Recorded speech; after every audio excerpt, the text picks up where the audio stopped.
Ny coalition des radios sy ny hetsika Tantsoroka Covid-19 dia manolotra ho anao Angano Angano, Arira Arira.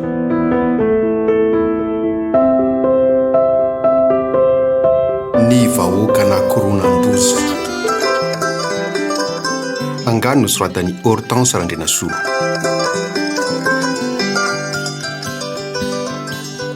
Nisy an'izany mpanjaka Andian-tantara zany izay nanana miaramila maro dia maro tena matanjaka indrindra. Tsy mbola nisy naharesy an'ireo miaramilan'ireo na iza ka dia nirere fatratra izy sady niantsy izay sa hifanandrina aminy. Lehibe dia lehibe ny fanjakany, amanetsy no isan'ny vahoakany.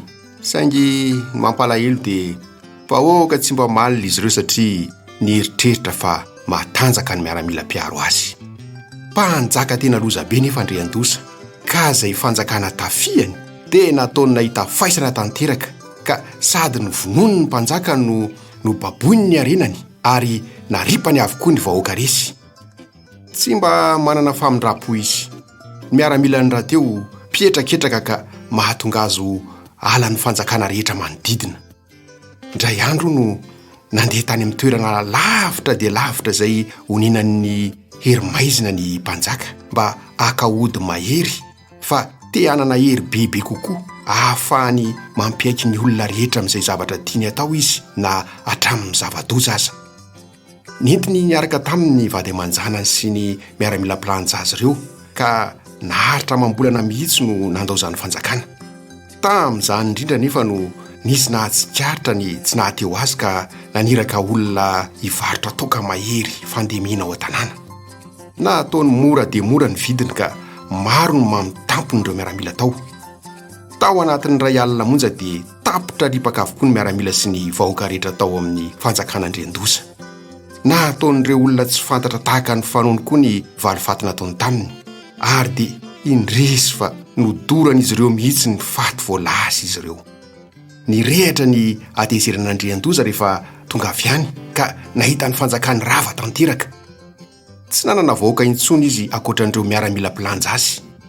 Ny tena tahaka ny varatra hono izy niteny tamin'ilay ody mahery azo ny nanao hoe: atsangano daholo ireo maty rehetra ireo, raha tena mahery ianao fa mila mamaly faty aho.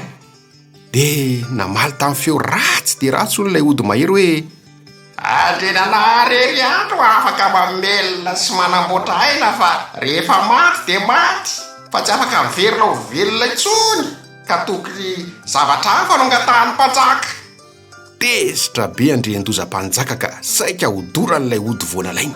Namaly indray nefa ilay ody nanao hoe: raha tsoboka ao anatin'ny rano sotroina dia ho afaka hibaika an'ireo taolan'ireo andeha haka nofo sy rary aina havelona azy indray. Ahoana izany? Hoy ny mpanjaka. Hitsangana izy ary haka ny nofo izay olona hitany voalohany, ary amin'izay izy vao hisy nofo, fa ilay olona nakany nofo kosa ho faty. Tsy mbola velona nefa izy raha tsy mahazo randray, ka izay olona mifanena amin'ny faharoa dia hakany rà, ny olona fahatelo mifanena aminy no hakany aina havelona azy vao afaka miverina eto aminao izy. Tsy maninona, hoy ny mpanjaka mbola netika fanampo. Zao dia ataoko izany fa tsy maintsy mamaly faty aho. Ary dia nitanterahany tokoa ny tenin'ilay fanahy ratsy ny toetra tao amin'ny ody maheriny.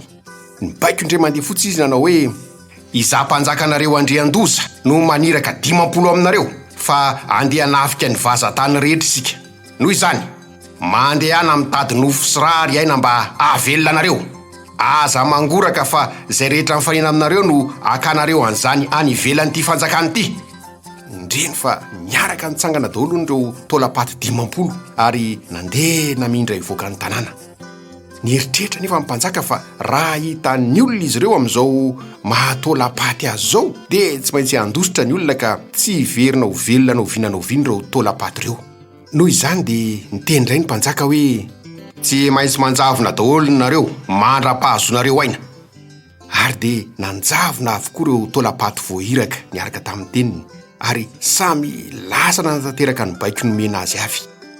Tsy ela akory fa tamin'iny andro iny ihany dia efa maro ireo tafaverina, saingy lasa biby avokoa izy ireo, afa-tsy ny iray ihany izay nahita lehilahy mpihaza tany an'ala nahazon'ny nofo misy endrika, fa ny sasany ambodisy bibilava, ny hafa lasa vorona sy rajako ary azan-drano ka mikopelapelaka tena tanety manatona ny mpanjaka.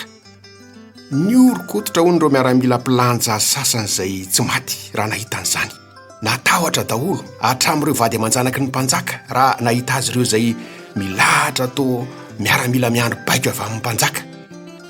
Nanontany ny ody ny mpanjaka ka namaly azy ny odiny hoe: rehefa manome baika andreo talapaty reo ianao dia tokony ho mariana tsara zay zavatra tsy maintsy atao, satria tsy mbola misy saina izy ireo ka zay zava-manana hitany rehetra dia tonga dia hidirany. Ary ireo tolapaty 50 izay fa nivadika ho biby amam-borondreo hono dia tsy azo nataona inona na inona intsony fa dia niokaoka fotsiny eran'ny tanàna miandry ny asa hampanaovina azy. Na merina naniraka tolapaty 100 vaovao indray mpanjaka ka namaritra tsara nanao hoe: za mpanjaka anareo Andriandoza no maniraka anareo hitady endrika amanofon'olombelona mba ho endrikareo. Raha n'olombelona ho ao aminareo ary ain'olombelona ahavelona anareo. Zay vao afaka miverina eto indray fa andeha nafika isika. Tadidio tsara, olombelona ihany, misy tare, misy maso, misy vava, misy orona tahaka nitsy olona voatongitsy. Nitodika nandinika tany ireo tolapaty 100 vao avy nitsangana ka nitarehan'ilay olona ihany no notonian'izy ireo tsara. Izay hoy ny mpanjaka nandinika azy ireo tsy niala fa nandinika elabe ny endrika ilay lehilahy ray izay efa tsy olona intsony fa ilay nofo nameno ny tolapaty. Ampy izay hoy izy, mandehana amin'izay ary aoka anjavona daholo mandra-pahatonga olona indray, izay vao miverina eto. Dia indreny lasa daholo ary nanjavona teny am-pivoahana ny tanàna ireo tolapaty rehetra. Na tahotra ny ody mahery ny mpanjaka sy izao fiaraha-miasa amin'ny maty izao reo miaramila sasany ka lasa nandositra ny afinafina.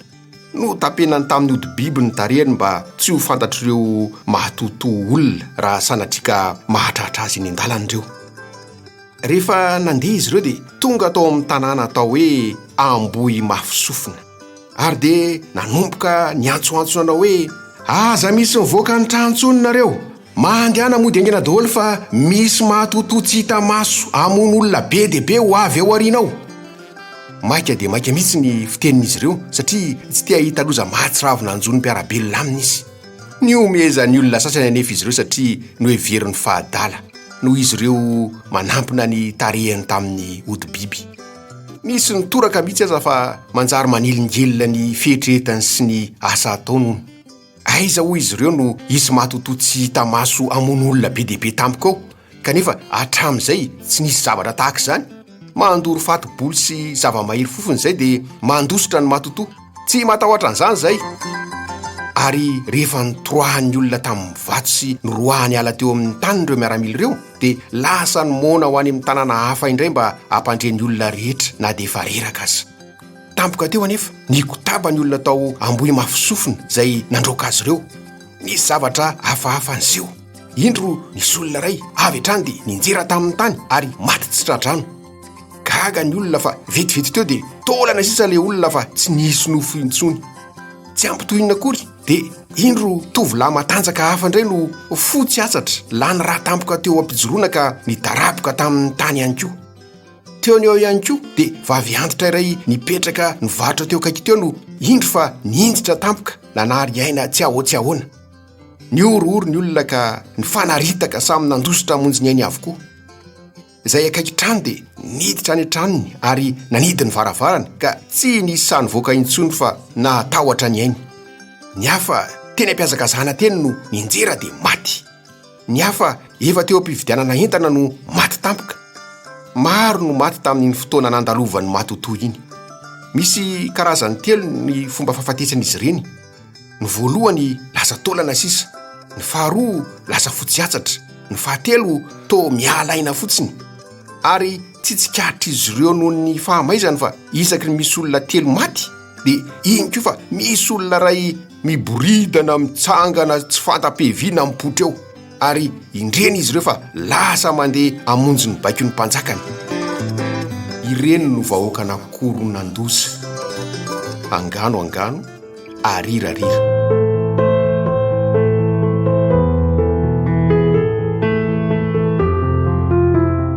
aiza maka anatra iarovana ny aina rakizy fa ny aina ho ny tsy hananan-droa.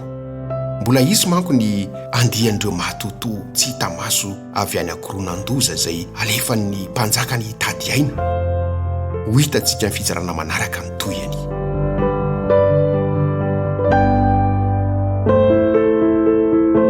Ny coalition des radios sy ny hetsika Tantsoroka Covid-19 dia nanolotra ho anao teo Angano Angano, Arira Arira.